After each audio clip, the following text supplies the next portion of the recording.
She's a media producer, actress, talk show host, and philanthropist. She's best known for her talk show. She is worth $3 billion. She's Oprah, and here are her top 10 rules for success. The way through the challenge is to get still and ask yourself, what is the next right move? Not think about, oh, I got all of this stuff. What is the next right move? And then from that space, make the next right move and the next right move. And not to be overwhelmed by it because you know your life is bigger than that one moment. You know you're not defined by what somebody says is a failure for you, because failure is just there to point you in a different direction. Nothing about my life is lucky. Nothing. A lot of grace, a lot of blessings, a lot of divine order, but I don't believe in luck. For me, luck is preparation meeting the moment of opportunity. There is no luck without you being prepared to handle that moment of opportunity.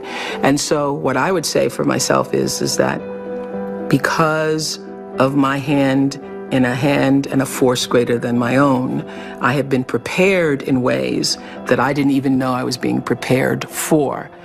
And the truth is, for me and for every person, every single thing that has ever happened in your life is preparing you for the moment that is to come.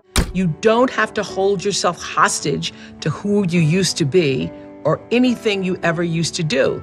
Because who has lived and hasn't made mistakes? When I think about my 20s and what a foolish girl I was and how I would give over my power to men who really didn't mean me well, but now I hold no grudges against them either, because I realized I'm the one who gave over the power because I didn't know any better.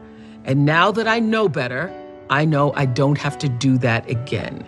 It's one of the most powerful lessons any of us can ever know.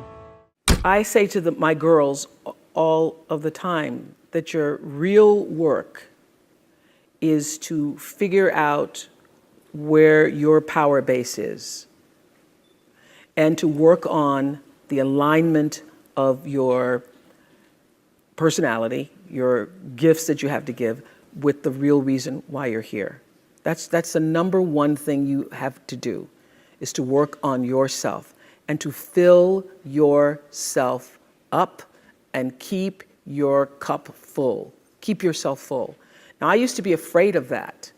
I used to be afraid, particularly from people who say, oh, she's so full of herself. She's so full of herself.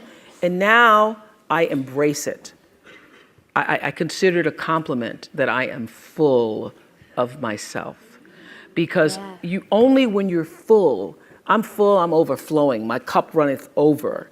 I have so much to offer and so much to give. And I am not afraid of honoring myself. You know, it's miraculous when you think about it. And I would say to my team, well, doesn't matter, because every season somebody else was coming out. One talk show, two talk shows, three talk shows. There have been over 100 talk shows since we started. But every time I would feel like, all right, got to step up our game, got to step up our game. The way you step up your game is not to worry about the other guy in any situation, because you can't control the other guy. You cannot control the other guy. You only have control over yourself. So it's like running a race. The energy that it takes to look back and see where the other guys are takes energy away from you. And if they're too close, it scares you. So that's what I would say to my team all the time. Don't waste your time in the race looking back to see where the other guy is or what the other guy is doing. It's not about the other guy. It's about what can you do. You just need to run that race as hard as you can. You need to give it everything you've got all the time for yourself. My grandmother was a maid. That's all she ever knew.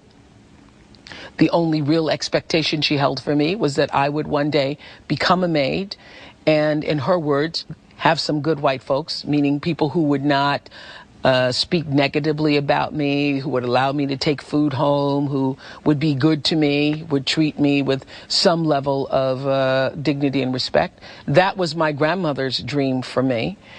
But I had another dream for myself, another, more than a dream. I had a belief for myself.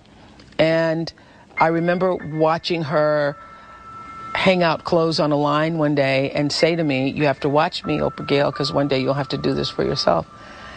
And knowing inside myself that that was not going to be my life.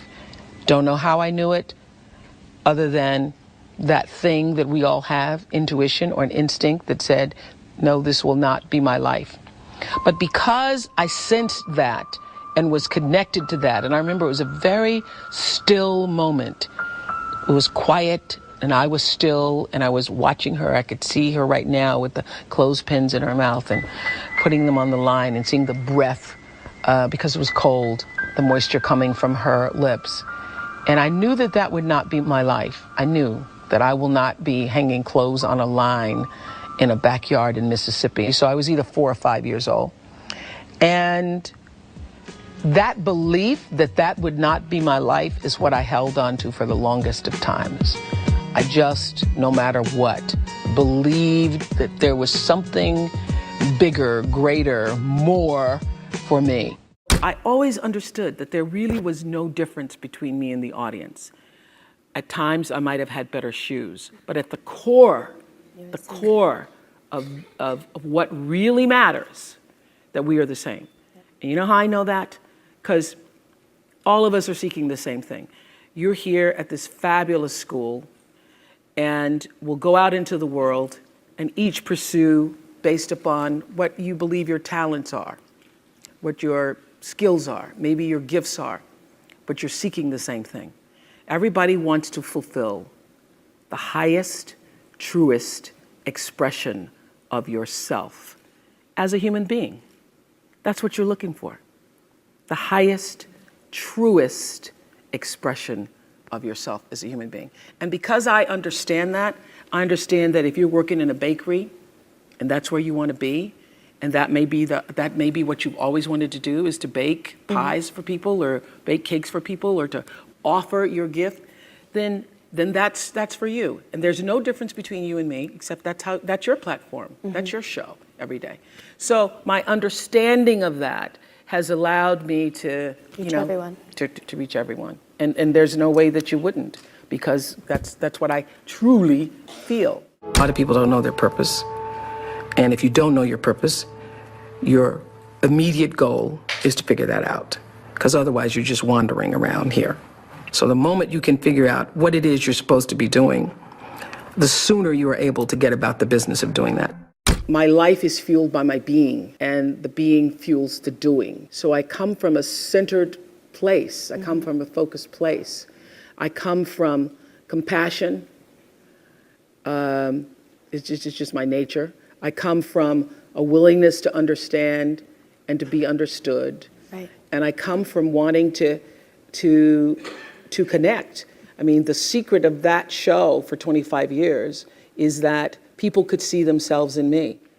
All over the world, they could see themselves in me. And even as I became more and more financially successful, which was a big surprise to me, I was like, oh my God, this is so exciting. You mean you got more than that 30,000? I got more than 30,000 by the time I was 30. But what I realized is, through the whole process, because I'm grounded in my own self, that although I could have more shoes, my feet stayed on the ground, although I was wearing better shoes. These are kind of cute today, too. So I could keep my feet on the ground, even though I could get more shoes. And I could understand that it really was because I was grounded. I've done was doing and continue to this day to do the consciousness work. I work at staying awake.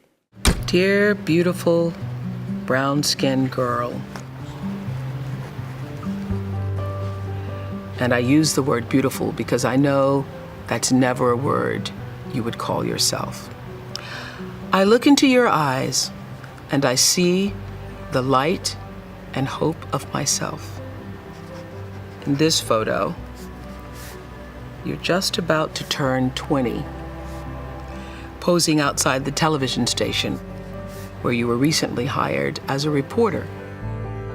You look calm. You look happy.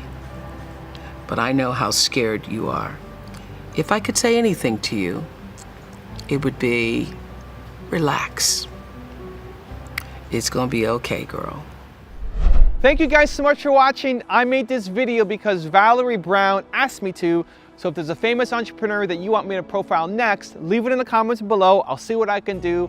I'd also love to know which of Oprah's top 10 rules you connected with the most. Leave it in the comments and we're gonna join in the discussion. Thank you so much for watching. Continue to believe, and I'll see you soon.